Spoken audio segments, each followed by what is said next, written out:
So, paperless. We're represented by Ghana Community Network Services. We're represented by Customs as well. Hope. We're also represented by GIF. We couldn't have West Blue. We couldn't have Ghana Link or Unipass Technology. We are fortunate to have these gentlemen seated. What is the state of paperless? We began this September 1st, 1 year after. Are we indeed having a paperless port? Is it 100%, 50%, or 20%? Are all the agencies paperless? Mr. Mathew, I'll begin. GCNet. Okay. Good afternoon and welcome to you all. Hello? Hello? Okay. Yes, you are fine. Good morning. Yes. Since the emergence of single window as a tool for trade facilitation, for the first time, WTO has dedicated an article in the current TFA agreement describing and urging governments to institute or maintain trade single window in their countries as a tool for trade facilitation. So clearly, it's well acclaimed that single window is an important tool for trade facilitation.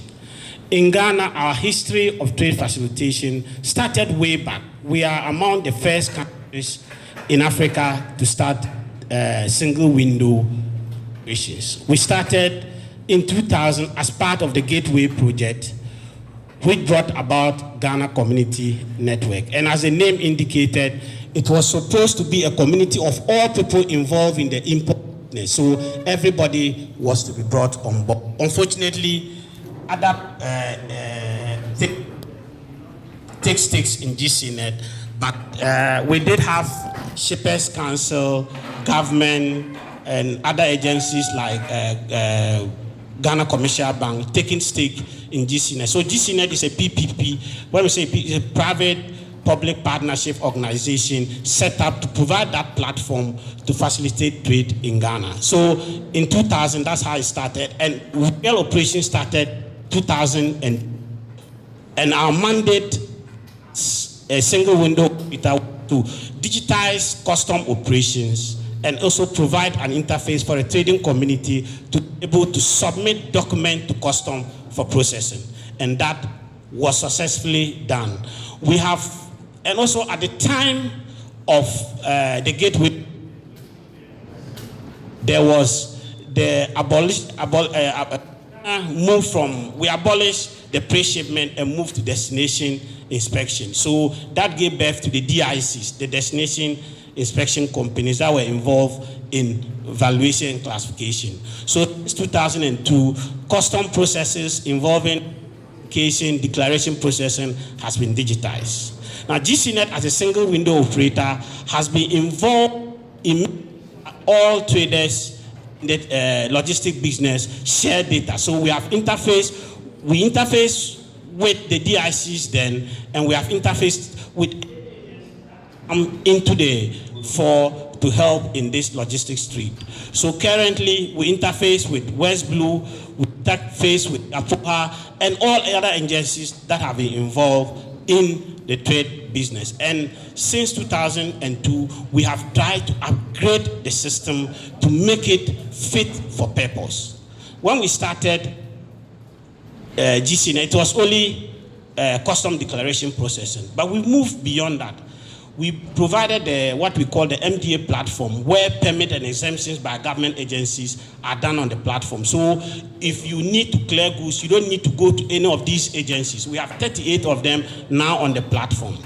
So permit application, exemptions, and licenses acquirement, you can do it electronically through the single window platform. Since we started the paperless in about a year ago, this is what we even added more.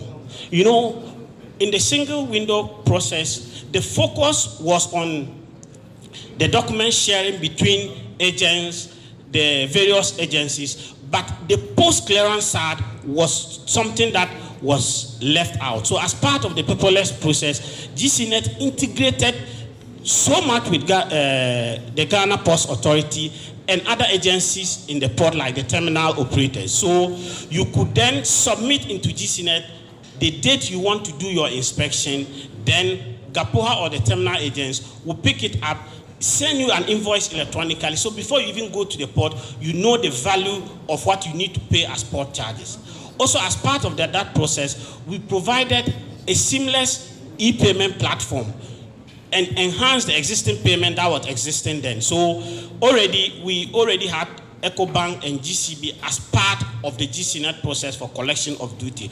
But as part of the paperless process, we went beyond that and provided an e-payment platform where you could go to any EcoBank branch or GCB branch anywhere or use their internet banking application to be able to pay not only your duties and charges, but also port charges by GAPOHA and the terminal operators. So this has been done. Okay. Then we also ensured that goods were well tracked within the port. We call it CMR, where when you send your declaration, you'll be able to track your goods where it is till when it goes out. So when the ship loads, when the ship comes and the things are loaded into the terminals, the terminal operators will be able to know where the cargo is because they apply for it from the other GAPOHA or MPS and know where the goods are, so that you will also be able to know where your goods are before you even go to the port to clear it. So all these things have been done to facilitate trade in our sphere of things. So in summary, I want to say that we have been in the port since 2000, and we have worked with all agencies. We have integrated with any player that comes. When West Blue came in 2015, we integrated with them seamlessly. So now when you even prepare your CCVR and you come to do your declaration, the data you enter at CCVR during your CCVR application becomes a C document, and you don't need to type it in when you are doing your declaration. It is pre-populated for you. The same thing is done when you do permit and exemptions. When you code the permit number in your declaration preparation, we populate it for you to be able to do your work. So there has been exhaustive integration of our system with all players in the industry to make sure that we are able to facilitate trade in the system. Thank you.